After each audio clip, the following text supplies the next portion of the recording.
नमस्कार दोस्तों, आपका एक बार फिर से स्वागत है हमारे यूट्यूब चैनल मैग्नस अपस्किल में। हमारी वेब डिज़ाइनिंग की एक सीरीज़ चल रही है जिसमें मैं आपको 3 लैंग्वेज को कुछ-कुछ पोर्शन बता रहा हूँ जिसमें से एक है एचटीएमएल, एक उसके साथ यूज़ होने वाली सीएसएस और एक जावास्क्रिप्ट। आज जो हमारी 5th क्लास है, 4 क्लास हमारी हो चुकी मीन्स 4 लेक्चर हो चुके।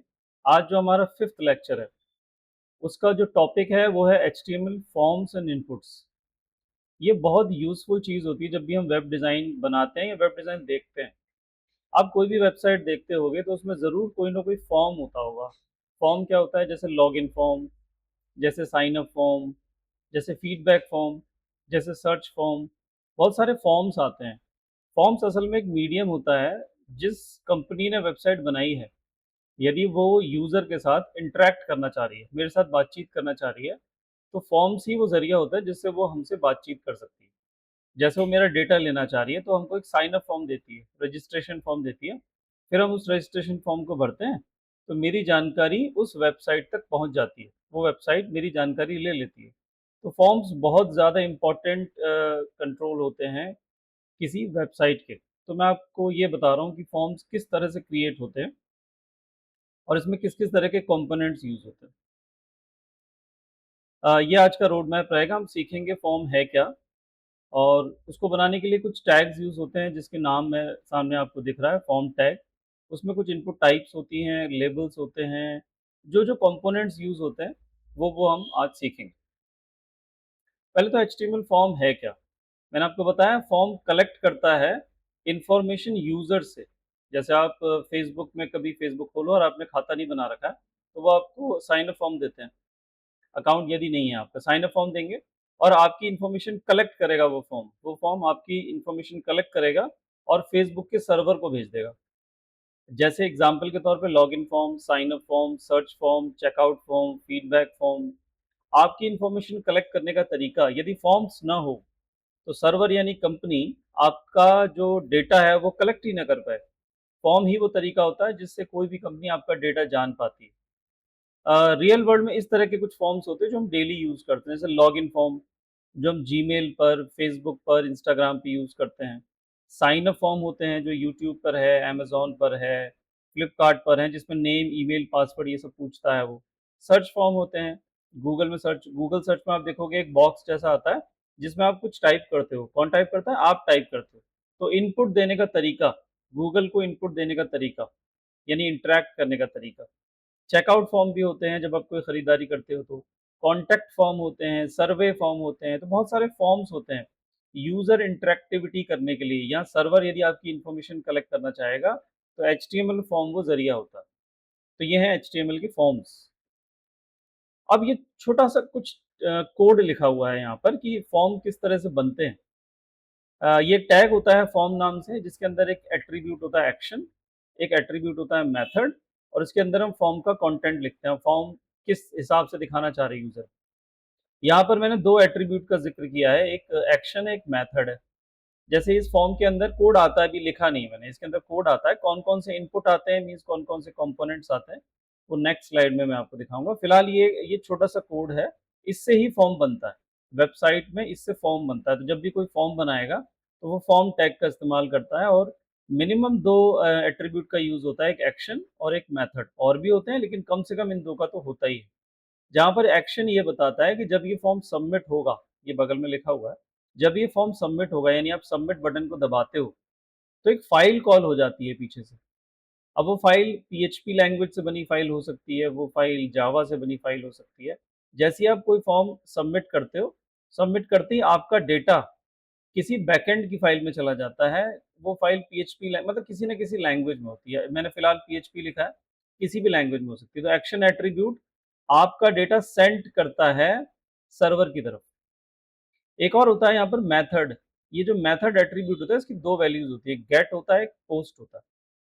बाय डिफ़ॉल्ट फॉर्म में गेट होता है। आप कभी-कभी नोटिस करना, आप जब भी कोई फॉर्म भरते हो, तो जो साइट का यूआरएल होता है, आपने जो भी फॉर्म में लिखा, जैसे नेम लिखा, उस फॉर्म ने पूछा आपका नाम बताओ, आपकी एज बताओ, आपका ईमेल एड्रेस बताओ, आपने जो भी लिखा।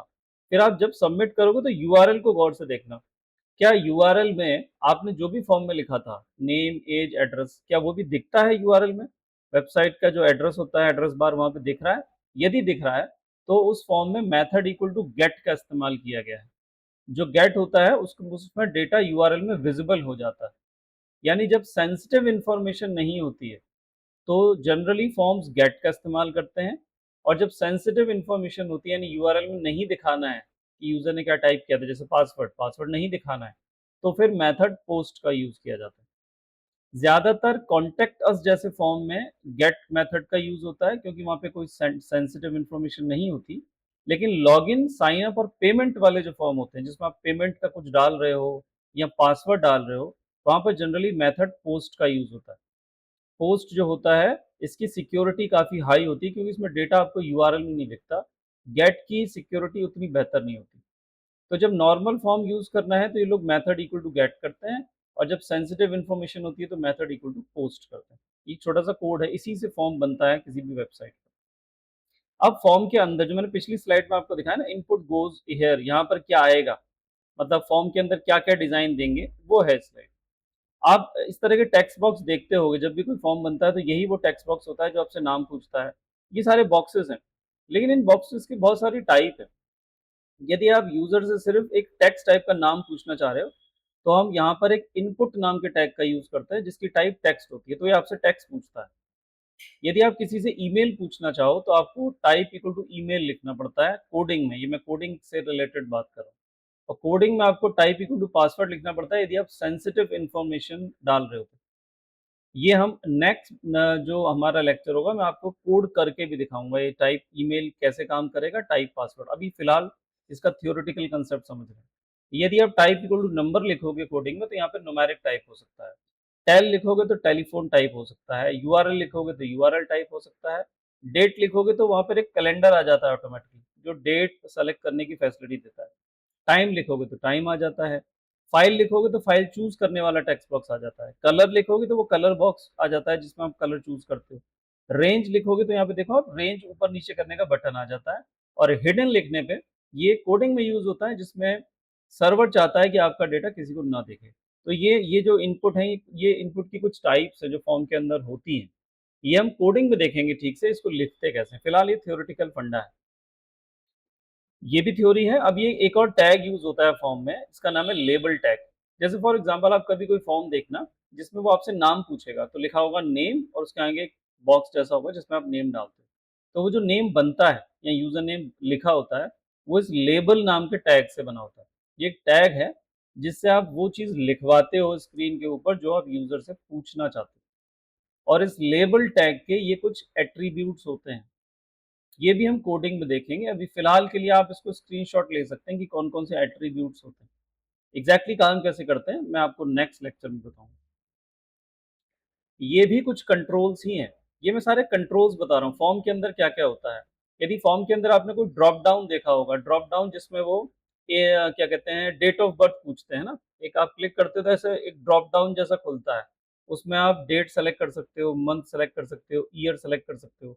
तो उसकी उसका जो टैग होता है वो ये होता है। ये लिखते हैं, तब जैसे यहाँ पे मैंने एक सिटी का टैग दिखाया हुआ है जिसमें दिल्ली, मुंबई आएगा, उसमें से आप चूज़ कर सकते हो, सिटीज़ चूज़ कर सकते हो। इसी तरह जब आप किसी साइट में वो रेडियो देखते हो, रेडियो मतलब जैसे आप जेंडर चूज़ करो, आप किसी फॉर्म में देखना जेंडर चूज़ करने का ऑप्शन आएगा कि मेल है कि फीमेल है, तो गोल-गोल ऑप्शन आता है।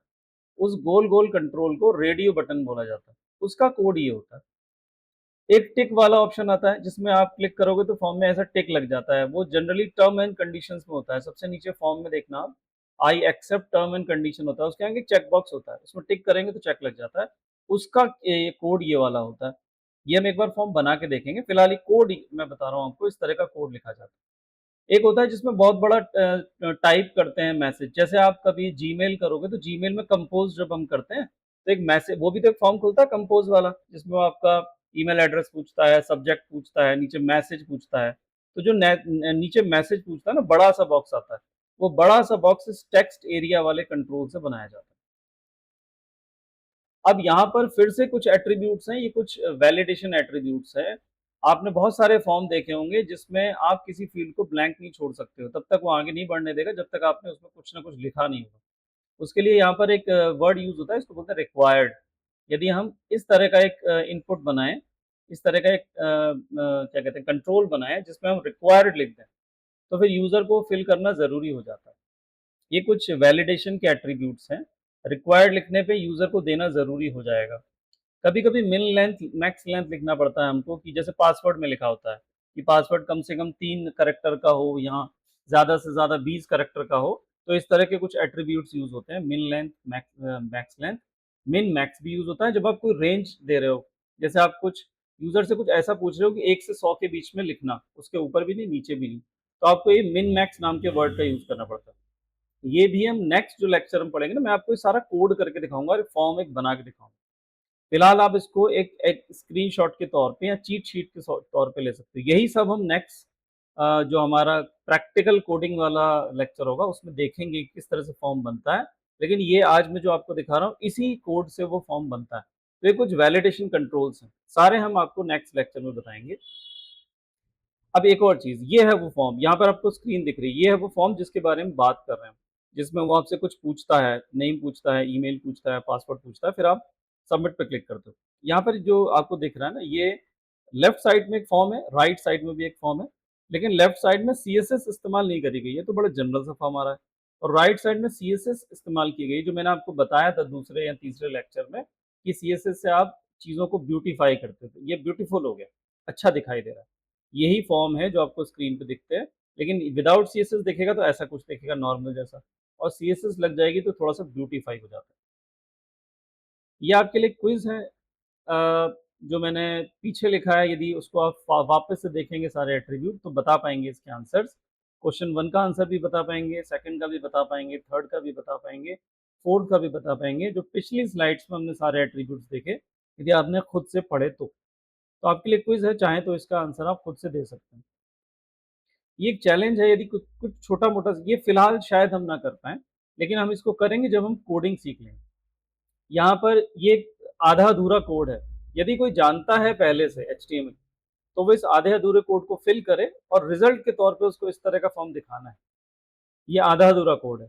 इसको फ़िल करे, कोड को पूरा करे, उसका आउटपुट इस तरह का आना चाहिए। ये उन लोगों के लिए जिनको थोड़ा बहुत एचटीएमएल पहले से आता है, तो वो इस चैलेंज को ले सकते हैं। ये एक चीट शीट है आपके लिए, इसका आप स्क्रीनशॉट लेके सेव कर सकते हैं।